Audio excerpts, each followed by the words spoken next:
The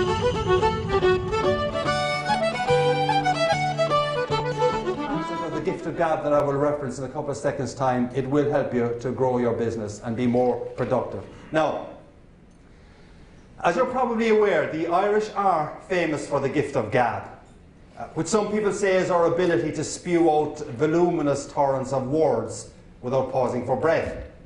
Others suggest it's our ability to paint evocative word pictures that has the listener crying sorrowful tears into their pint of Guinness, while in the background someone is singing Danny Boy, and of course out of tune. Others say the Irish are good at the gift of gab because we're good at BS.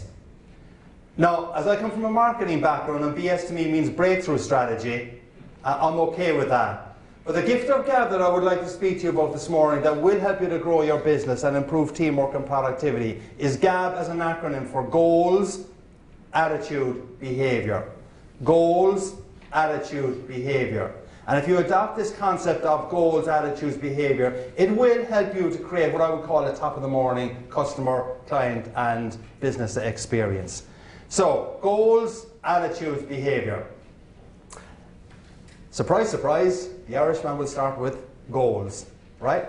Now, research I have done on successful businesses and on successful organisations convinces me that one of the reasons why these organisations and people and companies are successful is because they've got a clear goal and a clear vision as to what success will look like. A clear goal and a clear vision as to what success will look like. Now, as an Irishman, it might not surprise anyone here in this room to know that I am a very keen consumer of a very famous black drink. Right? There are few things in life that give me greater pleasure than going to my local establishment, ordering my favourite beverage, waiting patiently for that drink to be poured, and then, before I take my first satisfying sip, as you've got music and as you've got chatter filling the background, and as I watch this creamy head settle over this black drink. I'm getting thirsty here, Jeff, I tell you. I often ponder and wonder why this drink has become so world famous. And as I'm sure each of you here will appreciate, I am of course speaking about Starbucks coffee. Sorry, have I misled you somewhere? Right? Alright, now I want to speak about Starbucks for a few minutes now because of Howard Schultz, who is the driving force behind Starbucks. He didn't found the business, but he's the driving force behind Starbucks. And just over 25 years ago, Howard Schultz came to the city, Chicago, to open the first Starbucks unit outside of the Seattle area. And when Howard Schultz was walking the streets of Chicago, just outside there, Michigan Avenue, he extolled what I would call as a clear goal and a clear vision to a business colleague of his that he was with. And he said to that business colleague, he said, in 5 years' time, everyone on this street will be walking around with a Starbucks cup in their hand. In 5 years' time, everyone on this street will be walking around with a Starbucks cup in their hand. Now, Howard Schultz had that clear goal and that clear vision just about one generation ago, when hardly anyone in the Chicagoland area would have been aware of Starbucks, when cash was so tight that he was not actually taking any salary out of the business, and he was actually sharing a hotel room with that business colleague of his. But what Howard Schultz did have, though, was a clear goal and a clear vision as to what success would look like. He could see it, he could visualize it, he could imagine it. And it was that clear goal, that clear visualization that energized him, got him out of bed every morning, and helped him to build Starbucks to the amazing business that it is today. Does anyone have any idea how many Starbucks units there are globally? Anyone? You're going to have to quadruple that.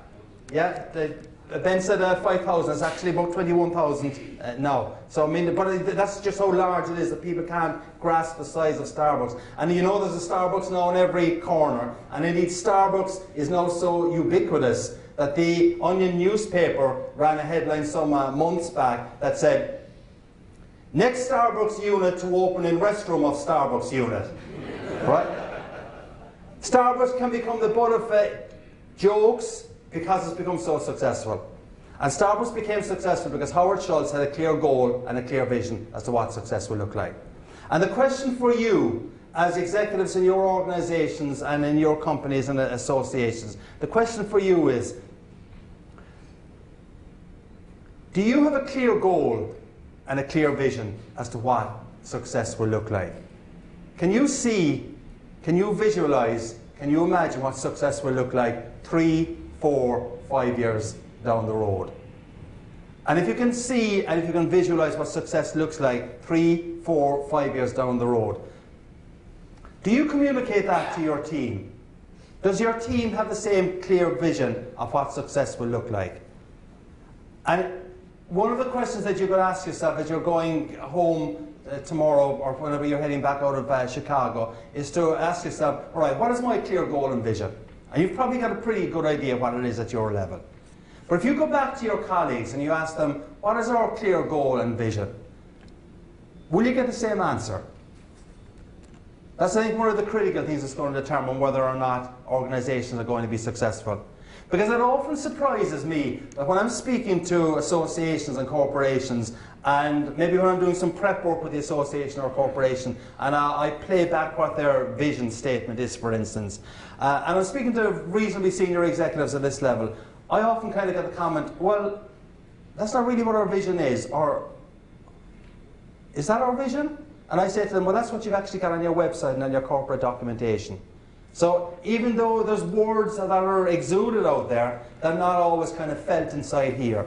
And for you, if you want to be successful, I think you've got to make sure that you have a clear vision for a start, but then you communicate it. You're probably saying, I've got a clear vision. Now, the next point is, ask yourself, do my people and my team have that clear vision as well? But I think a third question you could ask yourself was that if an honest broker came into our organisation and said, all right, you, Jennifer, you've got a clear vision for what you want your department or your business to achieve. But is there something you could do with your team or with your people to actually enhance the buy-in to that vision? And I think if you're going to address that question, and no matter how good you think you are at providing your vision and putting it out there, you can probably get it even further down through the organisation, get people to buy into it and be more passionate about it. So the question you've got to ask yourself is, 1, do I have a clear goal and vision? 2, do my people understand what that clear goal and vision is? And if they do, then we're on the road to success.